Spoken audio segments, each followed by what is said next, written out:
Hey guys, tonight we begin with a little journey back to the Middle Ages, an era not exactly known for its soothing spa days. But before we get into the strange, messy world of medieval medicine, go ahead and dim your screen. Settle into your pillows. Let your shoulders drop. By the way, what time is it for you right now? Let me know in the comments. I'm always curious when you guys actually tune in to drift off. And while you're down there, drop a comment with a genuine word you just really like. It doesn't have to make sense in context. Just a word you like the sound of, like ward or lull or velvet. Then gently tap that like button, close your eyes, and let's just float away into the past. Imagine it's the year 1340. You live in a perpetually damp little town somewhere in Europe. The streets smell like a mixture of wood smoke, roasting meat, and, well, let's just say open sewers. You wake up on your straw mattress and realize you have a terrible, throbbing toothache. Or maybe a weird rash. Or perhaps you just need a trim before the local harvest festival. Today, for any of these issues, you wouldn't go to a dentist, a dermatologist, and a hair salon. You would just stumble down the cobblestones to see the exact same guy. You'd look for the shop with the red and white striped pole out front. And yes, that pole means exactly what you think it means. Today, the barber pole is just a cute, vintage symbol. But back then, it was basically a literal billboard for bodily fluids. The white represented the bandages, and the red represented the blood. The pole itself was supposed to symbolize the stick that a patient would squeeze to make their veins pop out before a procedure. Sometimes, if a barber was feeling particularly festive, he'd add a blue stripe to represent the veins. But mostly, it was just red and white.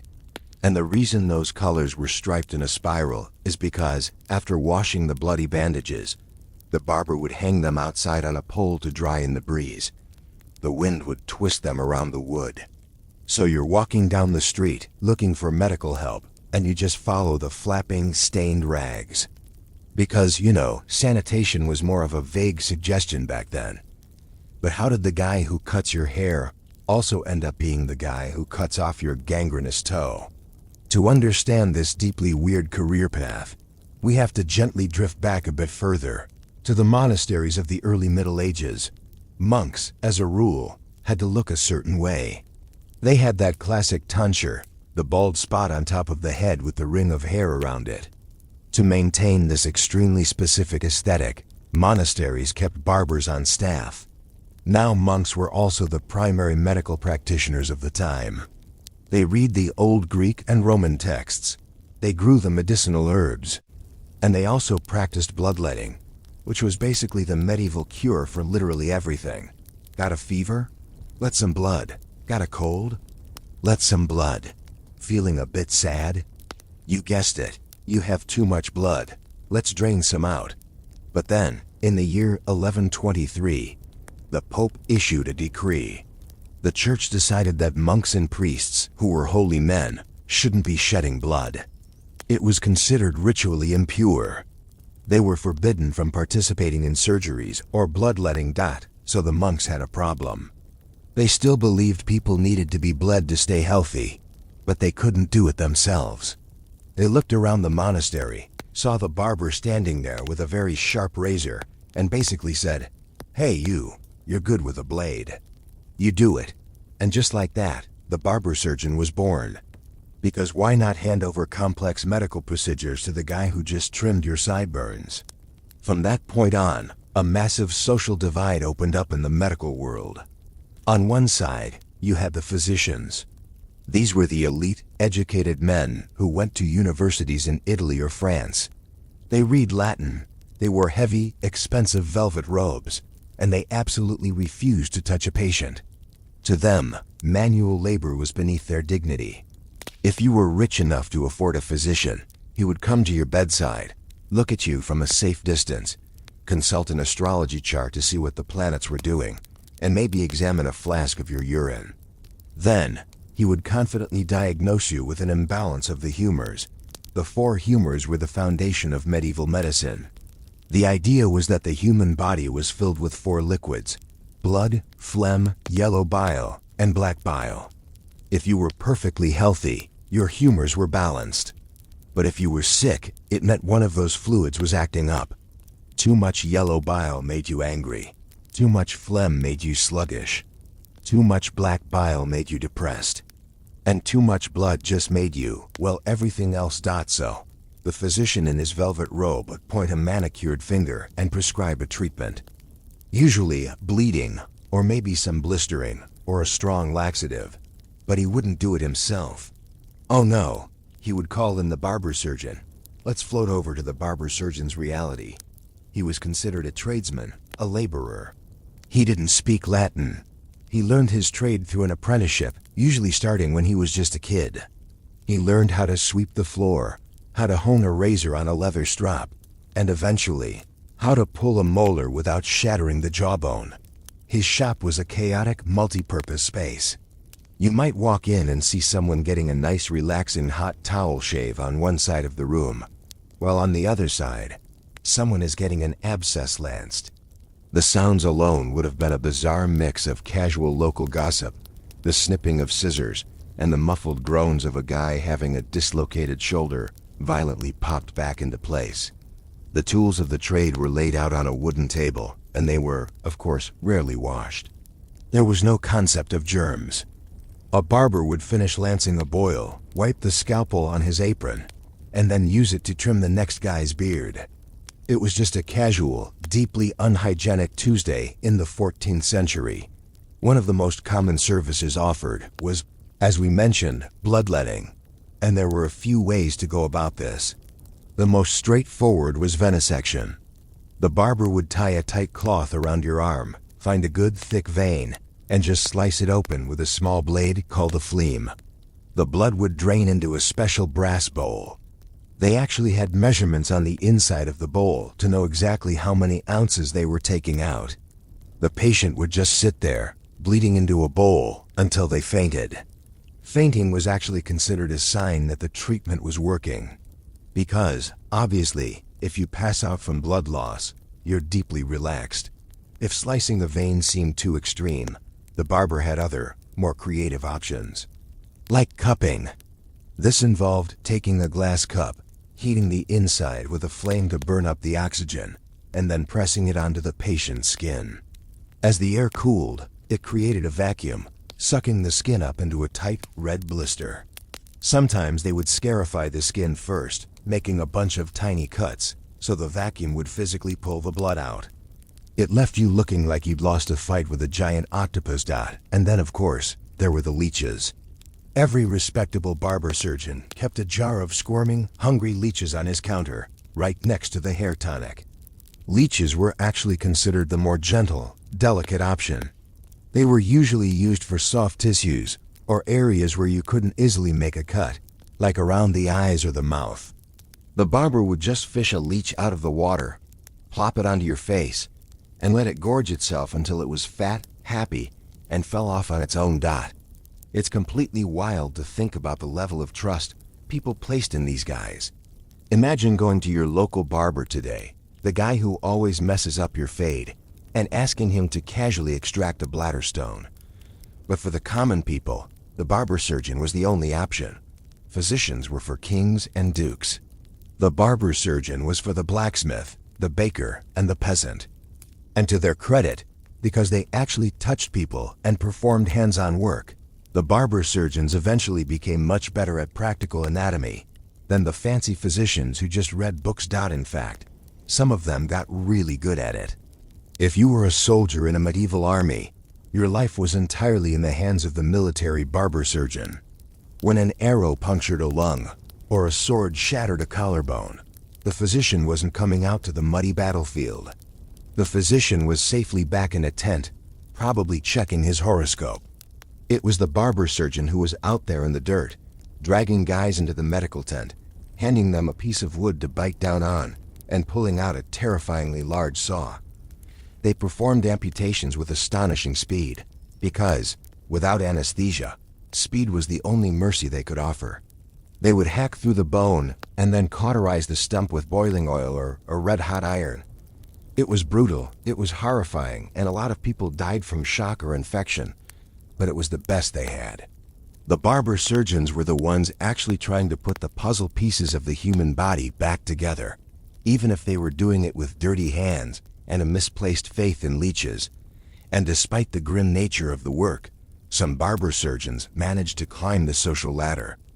Kings eventually realized that having a guy who was highly skilled with a blade might be useful, not just for shaving, but for keeping them alive.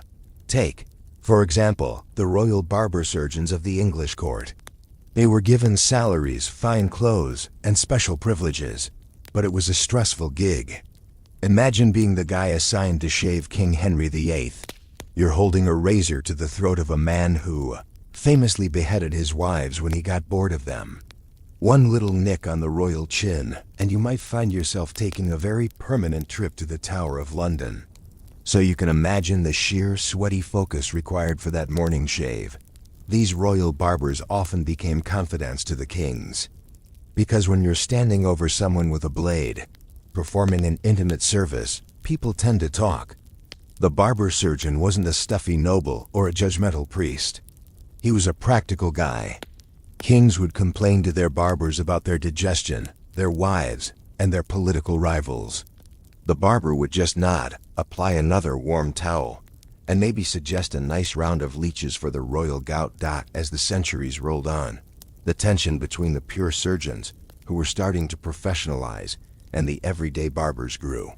The surgeons wanted to separate themselves from the guys cutting hair. They wanted to be seen as serious medical men. In places like London, there were actually two separate guilds: the Fellowship of Surgeons, who wore long robes, and the Barbers' Company, who wore short tunics. They bickered constantly over who had the right to perform which procedures. Finally, in 1540, Henry VIII officially merged them into the Company of Barber-Surgeons. He basically forced them to get along. But he also laid down some ground rules. He decreed that no surgeon could cut hair or shave anyone, and no barber could perform surgeries, except for pulling teeth and bloodletting. It was the beginning of the end for the true dual-threat barber-surgeon. But for hundreds of years, that was just how life worked. You trusted your health to the guy with the scissors. It's a very weird slice of history, where grooming and gore were just two sides of the same coin. And as we leave the blood-stained floor of the medieval barbershop behind, we drift further down the timeline, moving away from the towns and into the slightly more perfumed, but infinitely more dysfunctional, halls of the royal palaces. Let's float over to another set of historical disasters, where the people in charge had all the wealth in the world, but couldn't seem to stop marrying their own cousins. So as we drift away from the gritty, bloody floors of the medieval barber-surgeon, we are going to float up. Way up the social ladder, past the merchants, past the minor nobility, straight through the heavy, velvet-draped doors of the grandest palaces in Europe. Because if you thought the peasants had it rough with their leeches and unwashed scalpels, wait until you see what the royals were doing to themselves on purpose. When you are the absolute monarch of a sprawling empire, you have a very specific set of problems.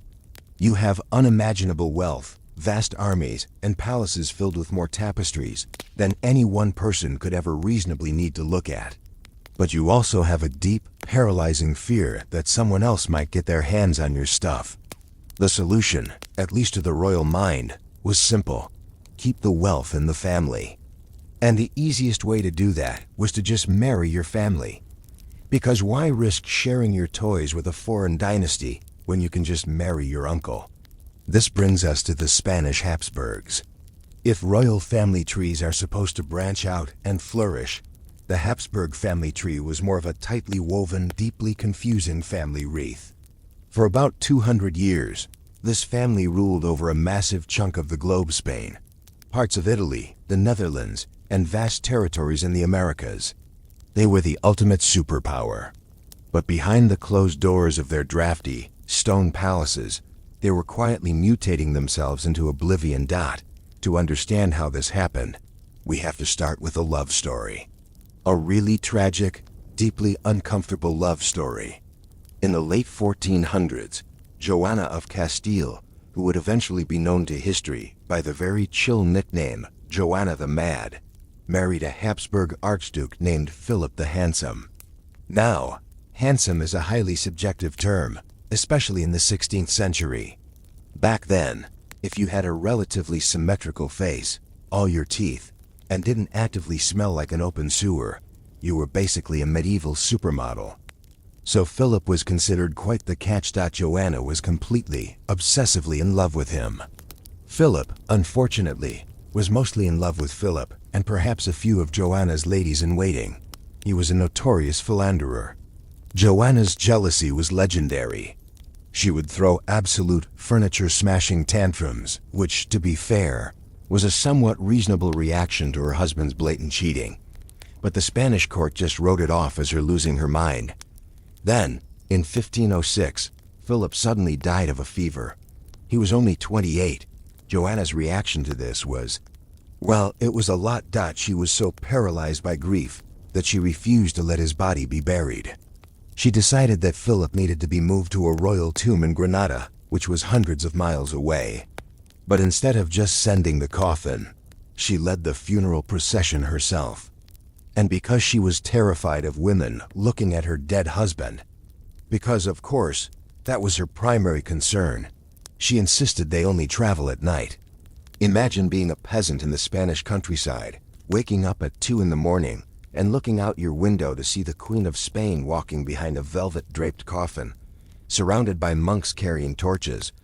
Just trudging through the mud. Occasionally, she would order the procession to stop, have the casket pried open, and just gaze at his decaying body to make sure nobody had stolen him. She did this for months.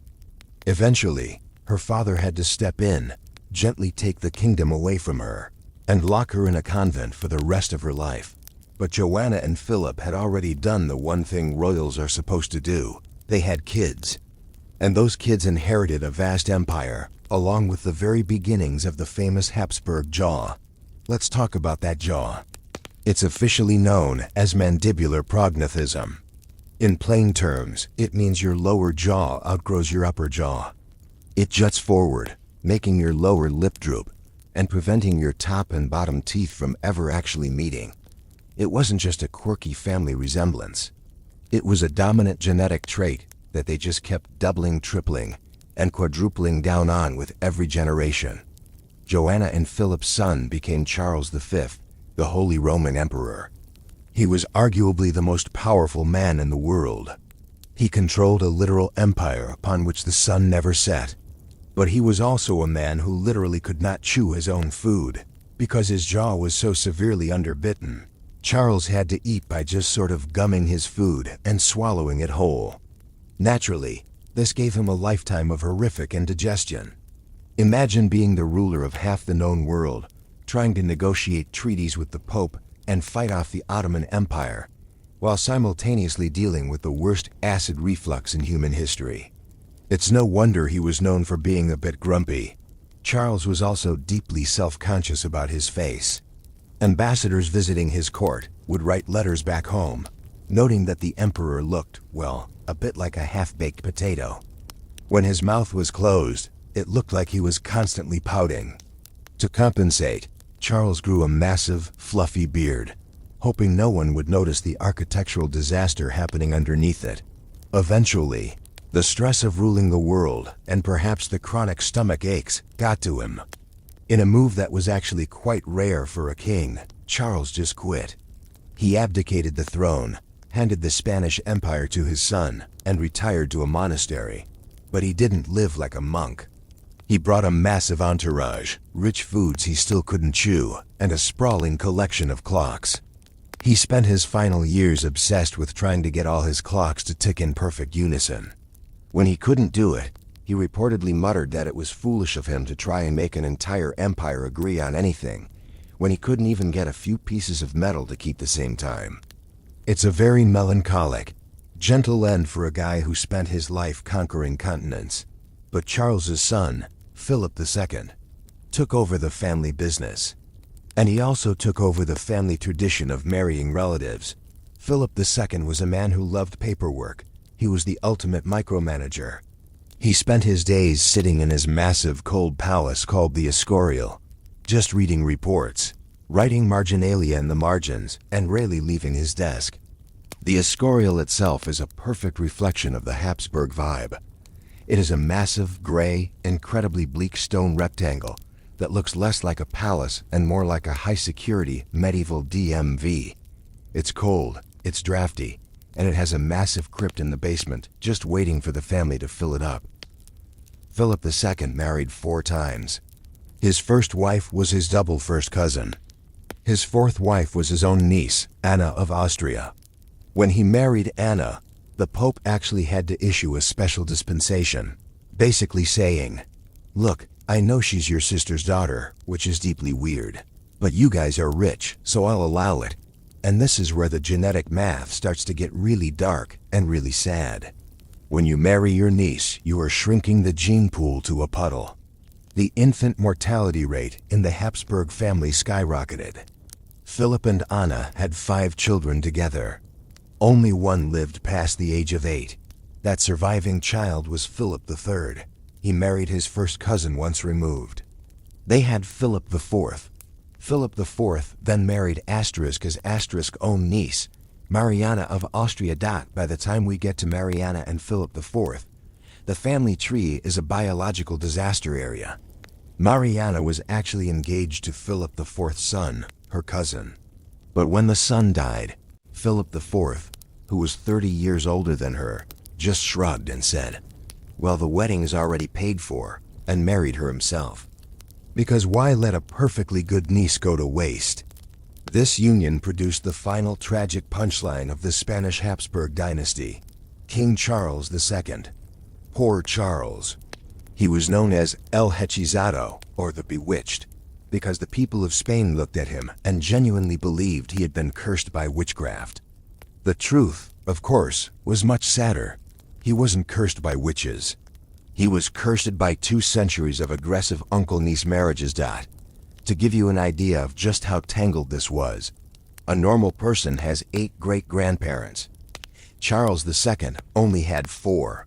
His inbreeding coefficient, a mathematical number used to measure how much overlapping DNA you have, was higher than if his parents had been a brother and a sister. The result was a king who was less of a monarch and more of a walking medical anomaly. He wasn't born until his father was quite old, and from the moment he took his first breath, it was clear things had gone terribly wrong. The Habsburg jaw had reached its absolute final form in Charles. His lower jaw was so massive and protruded so far that he couldn't chew at all. He also had an abnormally large tongue, which meant he drooled constantly and could barely speak. When he did try to talk, nobody could understand him. He didn't learn to walk until he was 8 years old. He didn't receive any formal education because his family was so terrified that the stress of reading might literally kill him. They treated him like a piece of fragile spun glass. He spent his days roaming the dark, drafty halls of the palace, completely uneducated, physically frail, and suffering from a laundry list of ailments including epilepsy, severe gout, and dropsy. And yet, despite being the physical embodiment of a genetic collapse, by all accounts, Charles was actually a very sweet, mild-mannered guy. He didn't have the cruel streak of his ancestors. He just wanted to be left alone to play his games and exist in peace. But he was the king of Spain, so peace was never an option. His court was a nightmare of plotting and scheming, with various factions trying to control him because he was so easily manipulated. Everyone knew the dynasty was ending with him. He was completely sterile. He married twice, but of course, there were no children. His autopsist later wrote a report that is famous in medical history, claiming that Charles's body did not contain a single drop of blood. His heart was the size of a peppercorn, his lungs corroded, his intestines rotten and gangrenous. He had a single testicle, black as coal, and his head was full of water. Double quotes now. Medieval autopsies were not exactly a precise science, and that description is dripping with dramatic exaggeration, but it paints a very clear picture of how the court viewed their final broken king. When Charles II died at the age of 38, looking like a man in his late 70s, the Spanish Habsburg line died with him. 200 years of carefully arranged marriages, of desperately trying to keep the bloodline pure, had resulted in blood so pure it simply stopped functioning. It's a beautifully ironic, incredibly slow-moving tragedy. They tried to build a genetic fortress, and they accidentally built a genetic prison. And as the sun finally set on the Spanish Habsburgs, and the European powers scrambled to fight over the empty throne, we can gently leave the cold stone halls of the Escorial. We can leave behind the heavy jaws and the dark, dusty tapestries. Because while the Spanish royals were busy marrying their nieces, the French royals over in Paris were dealing with their own unique brand of psychological unraveling. Let's drift over the Pyrenees Mountains to a time when a king wasn't suffering from bad genetics, but rather the sudden overwhelming belief that he was made entirely out of glass. Let's just gently drift away from the crumbling genetics of Spain and float our way slightly north, over the Pyrenees Mountains, and land softly in Paris. The year is 1392. The air is cool, the wine is excellent, and the French monarchy is about to experience a psychological unraveling so bizarre that it genuinely feels like a dark fairy tale. We are checking in on King Charles VI of France. Now, when Charles first took the throne, things were actually looking pretty good for him. He was young, he was wealthy, and the people genuinely liked him. They gave him the incredibly flattering nickname, Charles the Beloved. He loved hunting, he loved throwing lavish parties, and he seemed perfectly capable of doing the one thing a medieval king was supposed to do: sit in a fancy chair and look intimidating. But ruling France during the 100 Years' War was not exactly a low-stress occupation. The pressure was immense. You had the English constantly trying to steal your land. You had your own uncles constantly trying to steal your money. And you had to manage it all while wearing 30 pounds of velvet. It was a lot. And eventually, the heavy, gilded crown sitting on Charles's head just became a little too heavy for his mind to bear. The first crack in the royal facade happened on a sweltering hot day in August. Charles was riding through the forest of Le Mans with his army. He had been suffering from a fever for days, but he insisted on leading his men because a king had to look strong. The sun was beating down, the humidity was thick, and the entire column of knights was exhausted and irritable. To make matters worse, as they were riding through the woods, a scruffy, ragged man leapt out from the trees, grabbed the bridle of the king's horse, and yelled, "Ride no further, noble king, you are betrayed." Now, if you're already sleep-deprived, feverish, and deeply paranoid about your political rivals, a forest hermit screaming about betrayal is not exactly the soothing vibe you need. The guards quickly shooed the man away, but the damage was done. The king's nerves were completely frayed. He rode on in total silence, staring blankly ahead. A few minutes later, one of his pages, who must have been the unluckiest teenager in all of France, accidentally dropped a steel lance. The lance hit another piece of armor with a loud, ringing clank. That single sharp noise was the final straw. Charles snapped. He drew his sword, screamed that he was surrounded by traitors, and charged at his own knights. He managed to kill a few of his own men before a group of soldiers finally wrestled him off his horse and pinned him to the dirt. He lay there, staring up at the canopy of the trees, completely unresponsive, locked in a deep coma. They hauled him back to Paris in an ox cart, assuming he was going to die. But he didn't. He woke up a few days later, apologized profusely, and went right back to being Charles the Beloved. Except he wasn't. The door to his sanity had been kicked open, and it would never fully close again. He entered a lifelong cycle of lucidity and madness. Sometimes he would be perfectly fine for months. Other times he would completely lose his grip on reality. And when he lost it, he really lost it. He went from being known as Charles the Beloved to Charles the Mad, which, as far as historical legacies go, is quite the rebrand. His delusions took many forms, but the most famous and the most tragically poetic was his sudden, overwhelming belief that he was made entirely out of glass. This is an actual psychological phenomenon called the glass delusion, and it popped up quite a bit among the stressed-out nobility of the late Middle Ages and early modern period. But Charles was the trendsetter. Imagine being a courtier walking through the drafty, echoing halls of the royal palace. You turn a corner, and you see the King of France pressing himself flat against the stone wall, inching his way down the corridor, visibly trembling. If you took a step toward him, he would shriek in terror, begging you not to bump into him because he was certain he would shatter into a million pieces. To cope with this, Charles demanded that special clothes be made for him. He had his tailors sew thick iron rods into the lining of his doublets to act as a protective cage. He essentially wore a portable velvet-covered iron lung just to walk from his bedroom to the dining hall. He refused to let anyone touch him. He wouldn't let his wife, Queen Isabeau of Bavaria, come near him. He would just sit perfectly still on his throne, swaddled in heavy blankets and iron ribs, terrified that a strong gust of wind or an accidental nudge from a passing servant would reduce him to a pile of sparkling shards on the floor. It is deeply sad and perfectly ironic. He was the most powerful man in the country, completely untouchable by law and divine right, yet he felt physically more fragile than a cheap wine goblet. Now, you might be wondering how the royal physicians handled this. If you recall our barber-surgeons and velvet-robed doctors from earlier, you can probably guess that their solutions were not exactly helpful. The doctors concluded that the king simply had too much moisture in his brain. So their brilliant medical strategy was to shave his head entirely bald and rub heavy, foul-smelling ointments directly onto his scalp to dry out the humors. When that didn't work, they resorted to the classics, aggressively bleeding him and feeding him crushed pearls, because apparently drinking jewelry was the medieval equivalent of an antidepressant.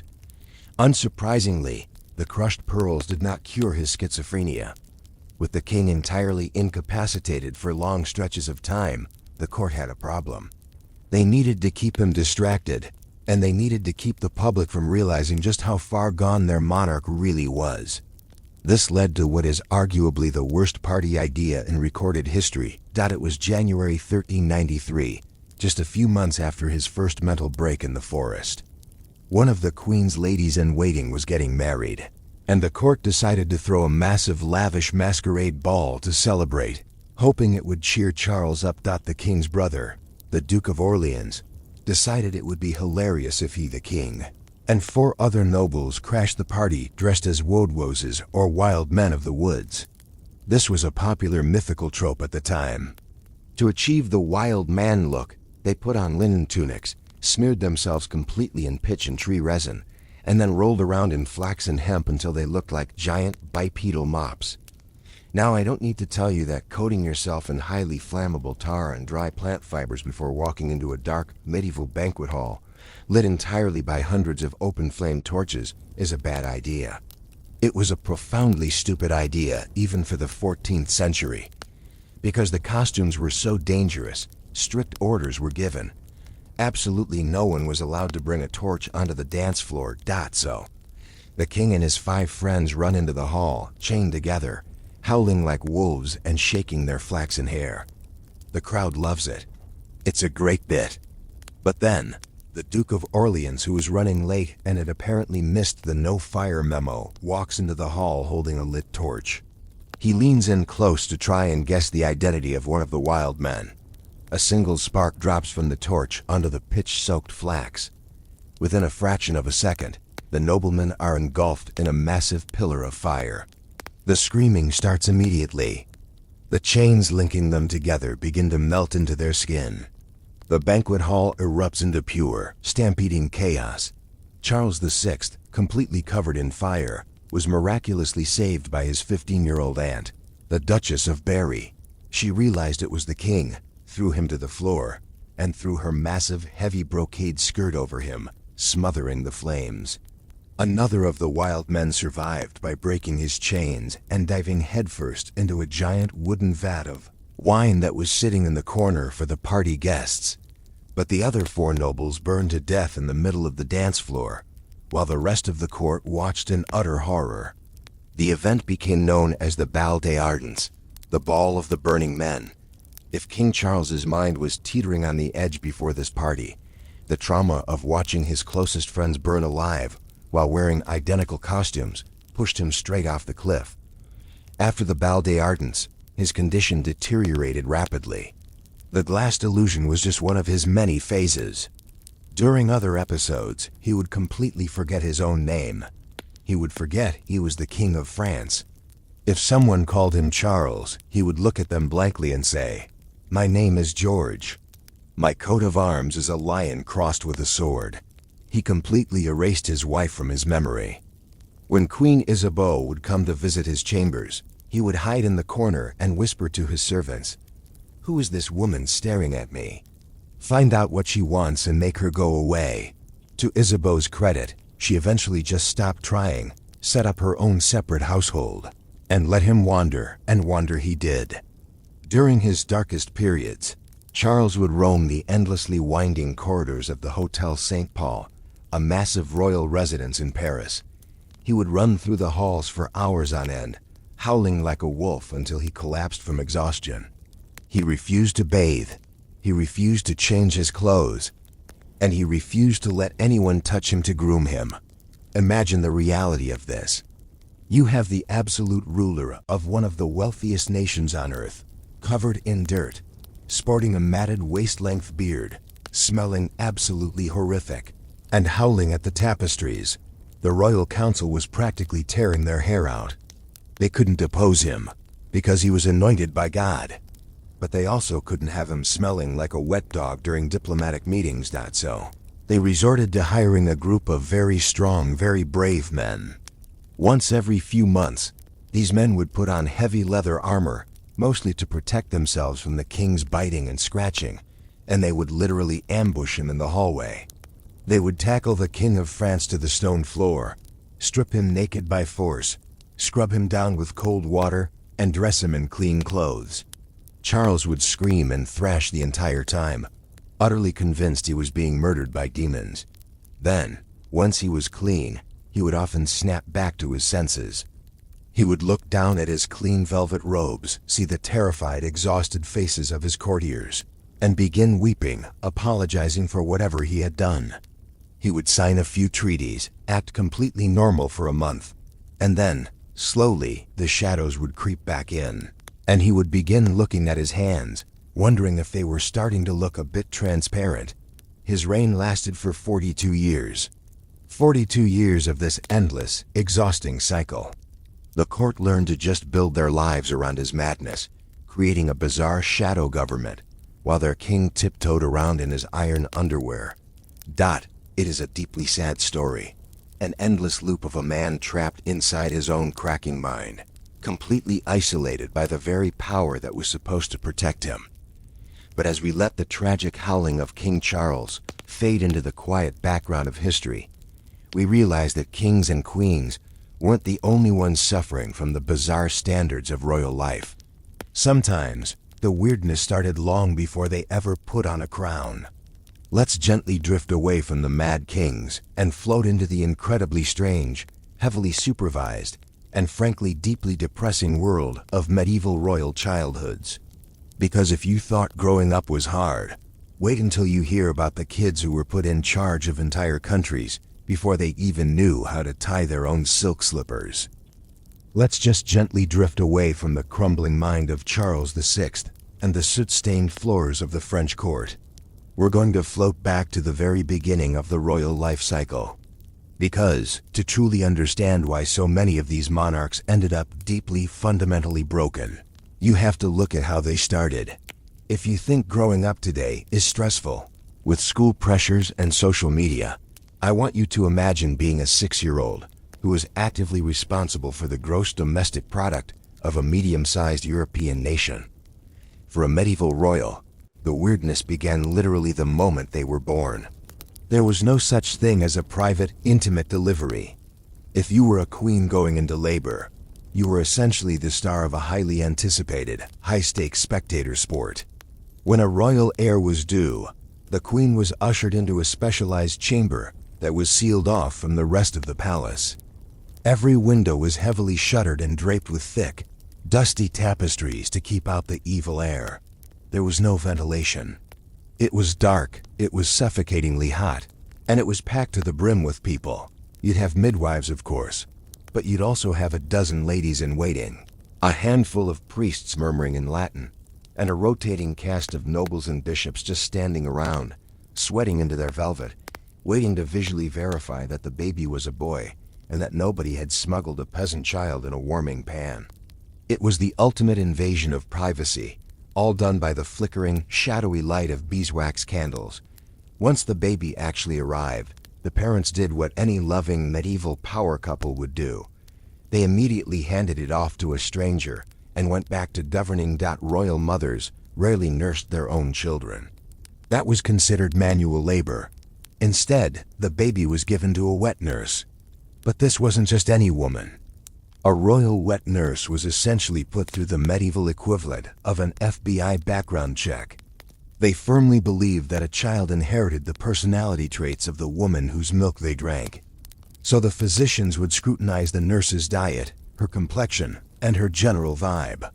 If she had red hair, she was disqualified, because red hair meant she had a fiery temper, and you couldn't have a future king who was cranky. If she ate garlic, she was out. They wanted a woman who was perfectly bland, perfectly healthy, and perfectly submissive. The baby would then be swaddled. And when I say swaddled, I don't mean wrapped snugly in a soft muslin blanket. I mean they were bound up in tight linen strips like a tiny, aristocratic mummy. Their arms were pinned firmly to their sides, and their legs were bound straight together. The belief was that if a baby was allowed to move its limbs freely, it would grow up deformed and physically crooked.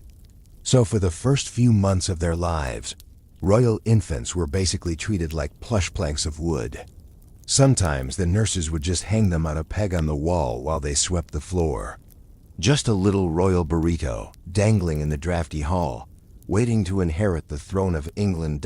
As the child grew up, the concept of playtime was practically non-existent. There were no comfortable clothes. By the time a royal prince or princess was 4 or 5 years old, they were dressed as miniature adults. We're talking stiff, heavily embroidered corsets for little girls, and tight doublets, heavy cloaks, and tiny, actual steel swords for little boys. Imagine trying to be a toddler, naturally wanting to run around and fall in the mud, but you are carrying 5 pounds of brocade and a solid gold necklace, and you are surrounded by a dozen terrified courtiers who know they will be executed if you get a scratch on your knee. They were taught to stand perfectly still for hours on end during court ceremonies. They drank small beer or watered-down wine with every meal because the water was too dangerous to drink. It was a life of extreme luxury and zero freedom. But perhaps the most psychologically damaging part of a young prince's education was the discipline. Or rather, the complete lack of it. Here was the fundamental problem. A king, even a tiny 7-year-old king who hasn't learned to spell his own name yet, is appointed by God. His body is sacred. Therefore, it is literally treason for anyone to strike the king. But children are children. They throw tantrums. They refuse to learn their Latin verbs. They bite their tutors. So how do you discipline a child you are legally not allowed to touch? Enter one of the most bizarre concepts in European history, the whipping boy. A whipping boy was a young boy, usually of noble birth, who was raised alongside the young prince. They were playmates, they studied together, and they usually became best friends. But the whipping boy had one very specific, very terrible job requirement. Whenever the prince acted up, the tutor would calmly pull the whipping boy aside and beat him instead. The logic behind this is almost staggering in its emotional manipulation. The idea was that the prince, seeing his best friend crying and bleeding because of something he did, would feel a deep sense of guilt and shame and would correct his behavior. Just think about the psychological warfare of that. It's bad enough to get a spanking. It is a completely different kind of trauma to sit in a velvet chair, sipping your small beer, while you watch an adult mercilessly beat your best friend named Barnaby, entirely because you didn't feel like practicing your lute that morning. Because, obviously, nothing builds a healthy sense of empathy and grounded reality in a future absolute monarch like watching innocent people suffer for your mistakes. King Edward VI of England, the sickly son of Henry VIII, famously had a whipping boy named Barnaby Fitzpatrick. By all accounts, Barnaby took an absolute beating during his childhood because Edward was a stubborn kid. But, in a rare medieval win, Edward and Barnaby actually stayed close friends into adulthood. Edward eventually made him a wealthy landowner. I suppose a few castles and a massive estate are the least you can do for the guy who took all your detentions. But getting out of the schoolroom didn't mean life got any more normal. Because the primary function of a royal child was not to be a child. It was to be a diplomatic bargaining chip. This brings us to the deeply, profoundly weird world of medieval child marriages. When your entire foreign policy is based on who is marrying whom, you can't afford to wait until people are actually adults. Time is money, and money is land. So it was incredibly common for toddlers to be formally engaged. You would have a 3-year-old French princess officially betrothed to a 4-year-old Austrian archduke. They wouldn't even meet each other until they were teenagers. But sometimes, a treaty needed to be cemented immediately. They couldn't wait 10 years for the kids to grow up. They needed the marriage to be legally binding right now. And for a marriage to be completely legally ironclad in the eyes of the church, it had to be consummated now. Obviously, you cannot physically consummate a marriage between a 6-year-old and a 9-year-old. The church wasn't completely out of its mind. So they invented a legal loophole called a proxy wedding. Imagine you are a 7-year-old princess in Spain. Your parents have just married you off to the King of France, who is 30 years older than you and currently hundreds of miles away in Paris. To make the marriage binding, the French king sends an ambassador to represent him. The court gathers in a massive, drafty bedroom. You, the 7-year-old bride, are dressed in a heavy nightgown.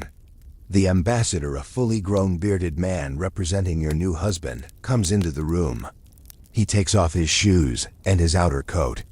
And then, while a dozen bishops and nobles stand around awkwardly holding candles, the ambassador climbs into the bed with the little girl. He doesn't do anything untoward. He just lies down next to her, fully clothed, and they touch their bare legs together for exactly 1 minute. That physical contact, that brief touching of legs, legally counted as a proxy consummation. The bishops nodded. The paperwork was signed. The ambassador got out of bed, put his shoes back on, and rode back to France. And congratulations, you are now legally the Queen of France. It is just so strange. They created this massive, suffocating architecture of rules and divine rights, and then spent centuries jumping through ridiculous, uncomfortable hoops of their own making. And if these kids actually made it to adulthood, surviving the smallpox, the tight swaddling, the proxy marriages, and the endless bloodletting from our friendly neighborhood barber-surgeons, they were handed the keys to an empire. It's honestly a miracle that more of them didn't think they were made of glass. When you look at the sheer concentrated dysfunction of how they were raised, the fact that society didn't completely collapse under their rule is a testament to the fact that most of the actual work was being done by exhausted scribes in the background. So as we bring our journey to a close tonight, let's just gently float back to the present. Leave the heavy velvet, the squirming leeches, and the drafty castles behind in the dark as you lie there in your bed. Take a deep, slow breath. Be grateful that if you wake up with a toothache tomorrow, you don't have to follow a bloody striped pole down a dirt road. Be glad that your family tree, hopefully, looks like an actual tree and not a tangled wreath. And find comfort in the fact that no matter how stressful your job is, you'll never have to govern a country while wearing a protective iron cage, just in case you suddenly shatter. Your mind is your own. Your room is safe and warm and entirely unbothered by medieval politics. Let the shadows of the past stay exactly where they belong, in the past. It's time for you to just drift. Let your breathing slow. Let the weight of the day melt off your shoulders. There are no more treaties to sign. No more humors to balance. Just the quiet, steady rhythm of the night. Sleep well, everyone. And until next time, just keep resting.